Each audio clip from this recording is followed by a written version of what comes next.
Alexander, and today I'm going to be talking about trauma, abuse, and our mental health. Trauma can happen as a result of a negative life experience, and it could affect us emotionally or psychologically. Experiencing abuse, on the other hand, can put people at the risk of developing mental challenges or mental health problems. There are three types of abuse, namely, which is the acute, chronic, and complex trauma. But I won't be going in details of all those things. I won't be able to explain those things right now. So I can be able to hit the main thing. Childhood trauma and abuse are usually more common than you think. Parents, I urge you to learn to look out for your kids, no matter how busy you get. If only you have an idea what most of your housemates or houseboys do to your kids in your absence, then you would really want to make out time for them. Your children have to be among your topmost priorities in life if you have them. And one other thing is, parents, please stop being too serious or too strict with your children, because when you get this way with them, they find it very difficult coming to come and meet you to tell them some personal issues. I don't know why most women take their careers as the most important thing and the children are less important. And because of that, we get to have a lot of non-entities roaming about the street today, because you might not be aware that your son is doing drugs. Because you've been too over strict, you don't have time for them. So what do you expect them to? Parents, stop forcing your children to come first in class so you can buy them bicycle, take them shopping, or some sort of things. You should be able to encourage your children to come first in class so they can become better persons in the future, so they can become great leaders in the future, great men and women in the future. I watched a video of a woman on Facebook recently of her telling a story about her son, how she lost her son. They were expecting him to be all academically sound and probably come first in class or pass his exams, and at the end of the day he failed, I think, one or some of his papers, and he started withdrawing from everybody. Nobody knew the cause of that. He was all excited before, but just because of that failure, he started withdrawing himself from everybody, and before you know, he killed himself. So what's the profit or the gain in all of that? Why kill yourself when you know that by just being alive, you still have another chance to do better next year or next time? And parents, please stop stigmatizing your children. Stop. Your child is not good enough, or doesn't look like Mama Maka's daughter, or your son is not as academically sound as Tayo. Stop comparing your children to other kids out there. You are destroying them, you are stigmatizing them, and it's not healthy at all. You should learn to be your children's best friend.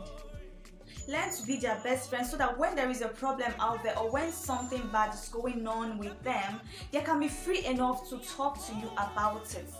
And not go out there to go and talk to an outsider. Probably, God forbid, your daughter gets pregnant and she's scared of coming to come and talk to you about it. The next thing she does, she goes to me, one of my friends who's already into that lifestyle of, all those things and all of that, and the next thing she advised us to put in for an abortion. And mommy, daddy are not aware their little baby girl is gonna put in for an abortion.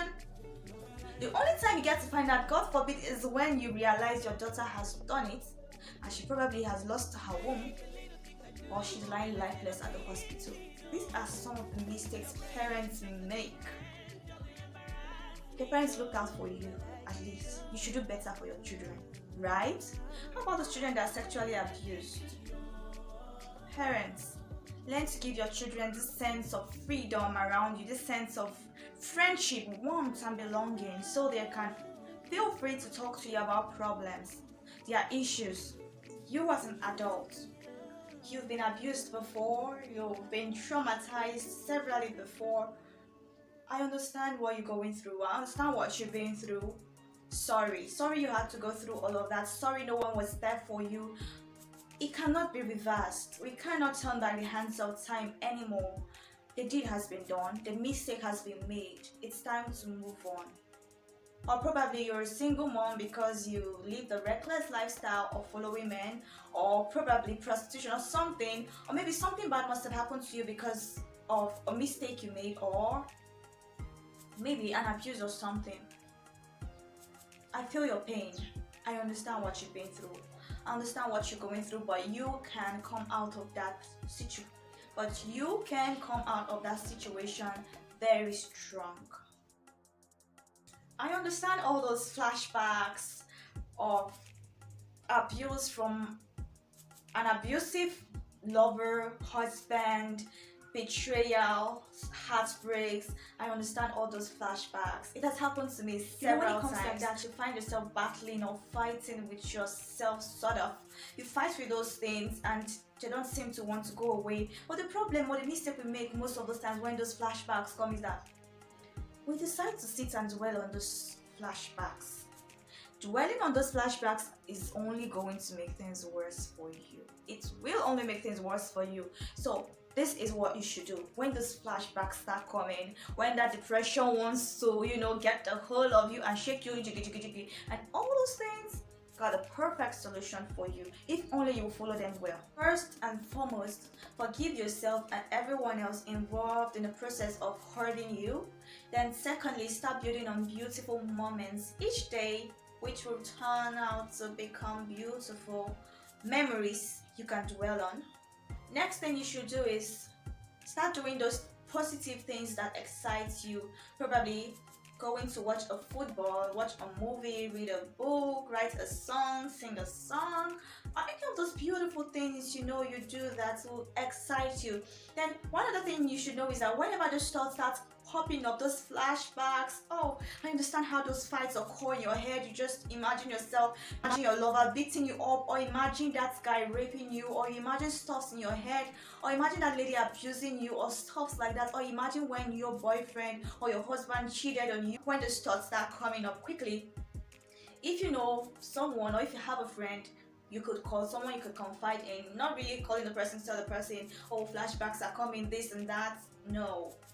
What I mean, if you have someone that you can really relate well with or flow with, you can just call the person like, hey guy, what's up? Hey babe, what's up? How far now? And then before you just start bringing up conversations. The next thing, the person could be a comic person and you find yourself laughing, all excited and exuberant and all that, and you're out of it. I'm going to promise you that those flashbacks won't come. They will definitely come. Those are the tips and the tricks that the devil used to want to weigh us down. The devil likes to play with our emotions and our mind. Don't let him do that to you. He will feel frustrated. Learn not to dwell on the frustration when it comes. Learn not to dwell on the flashbacks when they come. When flashbacks are coming, you can even quickly say, hey, no, Satan, not today. Not today. I'm so not in for you today. Learn to pray. Pray about it. Tell God you don't want this pain, this brokenness, this flashbacks, this hurts anymore. Just ask God you don't want it and ask him to take it all away. And as you're making efforts to want to do these things as well as apply prayers or pray about it, believe me, it's gonna help you out. And before you know, in no time you are out of it, you are free from it, and everything is okay, and everything in your life is back to normal. I want you to know that whatever it is you're going through, there is a solution to every problem. The only problem there isn't a solution to is whatever has happened in the past before that you cannot reverse. But yeah, I think there is also a solution, because you can make your tomorrow better, so you wouldn't have tomorrow come and then you realize you made the same mistake. The solution for you to fix that mistake is to try not to repeat it next time. Try not to repeat it.